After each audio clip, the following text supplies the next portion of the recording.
আচ্ছা, আমার মতো এরকম কারা কারা আছেন বলেন তো, যাদের একদিনে রান্না থাকে না, টোটাল থাকেই না।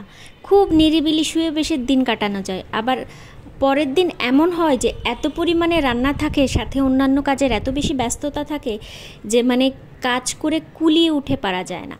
আসসালামু আলাইকুম, শখের টুকিটাকির আজকের ছোট্ট একটি মিনি ব্লগে আপনাদের সকলকে স্বাগতম। সবাই কেমন আছেন? তো আজকে সকালে রুটি তৈরি করে নিয়েছিলাম আগে অফ ক্যামেরাতে। রুটি আমি গরম পানিতেই আসলে সুন্দর করে মুথে নিই আটাটা। দেন আমি পেঁয়াজ মরিচ কেটে ডিমটা আগে থেকেই ফেটে রেখেছি। আজকে আমি রুটি করব, সাথে ডিম ভাজি করব। আর রুটিটা আমি সবসময় আমার ফ্রাই প্যানটাতেই ভেজে নিই, যার কারণে ফ্রাই প্যানটা একটু নষ্ট নষ্ট হয়ে গেছে। নষ্ট হয় নাই, জাস্ট কালার ফেড হয়ে গিয়েছে।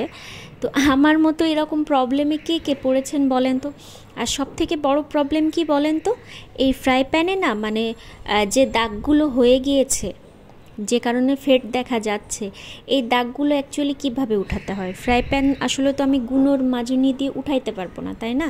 উঠাইতে গেলে ওর উপরের পারদটা উঠে যাবে, তাহলে নর্মাল প্যান আর ফ্রাই প্যানের মধ্যে কোনো পার্থক্য থাকবে না, তাই না? তো প্লিজ আমাকে কমেন্ট বক্সে জানান যে ফ্রাই প্যান আসলে কিভাবে পরিষ্কার করে। আমি আসলেই আপুরা এটা না, আমি জানি না। তো রুটি হয়ে গিয়েছিল, ডিম ভাজি করেছিলাম, সাথে ডালটা গরম করে দিলাম। আর মিষ্টি তো থাকেই, মিষ্টি আসলে ইদানিং খুব বেশি পছন্দ করছি আমরা দুজনই, যার কারণে আমরা একটু মিষ্টি খেতে পছন্দ করি। আর রুটি করেছিলাম মাত্র 4টা। তো সকালে এতেই আমাদের ব্রেকফাস্ট হয়ে যায়। তো 4টা রুটি আজকে আসলে আমি খাইনি, হাজব্যান্ড 3টা খাওয়ার পরে রেখে দিয়েছিলাম। আমি কেন জানি রুটি খেতে পারি না, আমার ভালো লাগে না। আমার কাছে সত্যি কথা বলতে কি, রুটি খাওয়ার পরে মনে হয় কি আমি কিছু খাই নাই। এখন আমার মতো এরকম কার কার মনে হয় সেটা তো আসলে আমি জানি না, কমেন্টে জানাবেন। আর সাথে আমার ভিডিও যদি আপনাদের ভালো লেগে থাকে তাহলে অবশ্যই চ্যানেলটি সাবস্ক্রাইব করতে ভুলবেন না। এরকম মজার মজার গল্প এবং মজার মজার রান্নার ভিডিও দেখতে পাবেন আমার চ্যানেলে। তো হাজব্যান্ড অফিসে যাওয়ার পর আমি আসলে ডিম ভেজে নিয়েছিলাম ঝুরি করে। ডিম ঝুরি দিয়ে ঠান্ডা ভাত ছিল, গত দিনের ভাত, সেটাই দিয়ে আমি খেয়ে নিয়েছি। এই খাবারটা আমার খুব বেশি পছন্দ। তো তারপরে আজকে আসলে ব্যস্ততার কারণে, আর যেহেতু আমার অন্যান্য বড় কোনো স্ট্যান্ড নেই, ইভেন বর্তমান ছোটও কোনো স্ট্যান্ড নেই, যার কারণে আমি অন্যান্য কাজের ভিডিওগুলো না করতে পারি না। তো মাছ ভেজে নিয়েছিলাম, আর পাশে হলো কচুরমুখী সিদ্ধ করতে দিয়েছিলাম। তো এই যে দেখুন, অনেকটা না তেল পড়ে গিয়েছিল। ভেবেছিলাম এতেই মাছ রান্না করি, কিন্তু ওতে যদি মাছ রান্না করি না, মাছের থেকে তেলের পরিমাণ অনেক বেশি হয়ে যাবে। পরে ভাবলাম যে ঠিক আছে, মুরগির মাংসটা না হয় বরং এতে ভেজে নেই, সুন্দর করে ভেজে রান্না করে ফেলি, তাহলে মাংসের সাথে তেলটা ভালো অ্যাবজর্ব হবে। বাট মাছের সাথে যদি আমি দিয়ে ফেলতাম না, এটা না হতো না, অনেক বেশি তেল তেল হয়ে যেত। আর যেহেতু আমার হাজব্যান্ড অনেক বেশি তেলালা খাবার পছন্দ করে না, সেই কারণে আসলে আমি ভাবলাম যে মুরগিটাই দিয়ে রাখি। আর এই মুরগিটা কি বলেন তো, এই মুরগিটা কিন্তু আমার রিসেন্ট কেনা না। ওই যে আব্বু আম্মু এসেছিল না, তখন রোস্ট করার জন্য 2টা মুরগি নিয়ে এসেছিল আমার হাজব্যান্ড।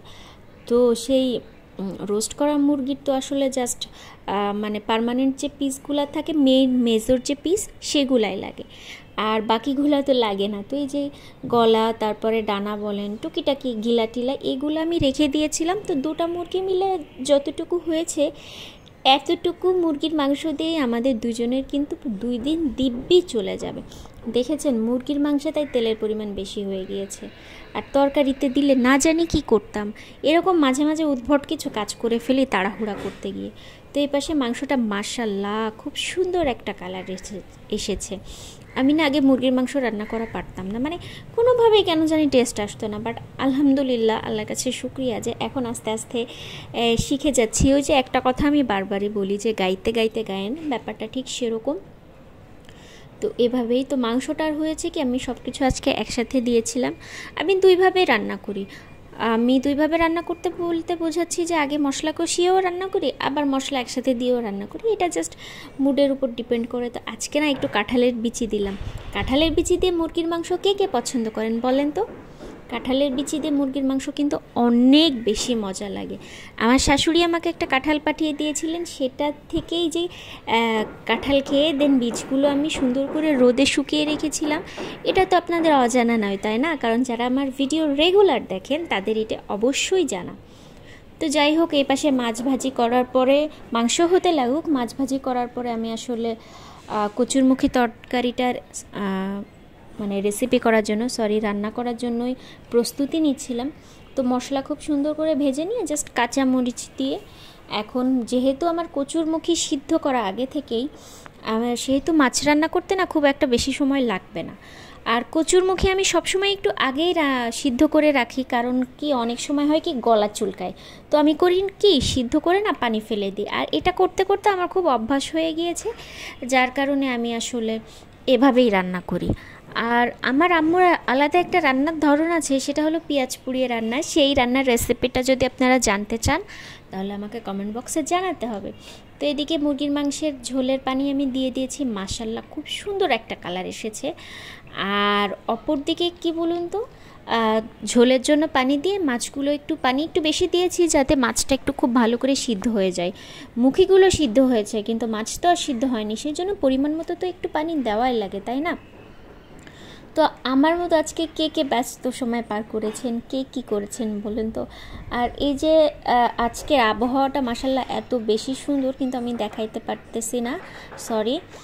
আর এদিকে আমার রান্না করতে করতে থালা বাসন অনেক জমা হয়ে গিয়েছিল, যেগুলো আসলে আমার পরিষ্কার করার দরকার হয়েছিল। আর কলিজাটা না আমি সবসময় একটু ঝোলের পানিতে দিই, কারণ কলিজা আগে দিয়ে দিলে এটা তো দেশি মুরগি না, নষ্ট হয়ে যাবে। তো আমার তরকারি মাশাল্লাহ হয়ে গিয়েছে, আমার মুরগির মাংসের তরকারিও শেষ, দেন আমার মাছের তরকারিও হয়ে গিয়েছে, ওটার ভিডিও আর করা হয় নাই।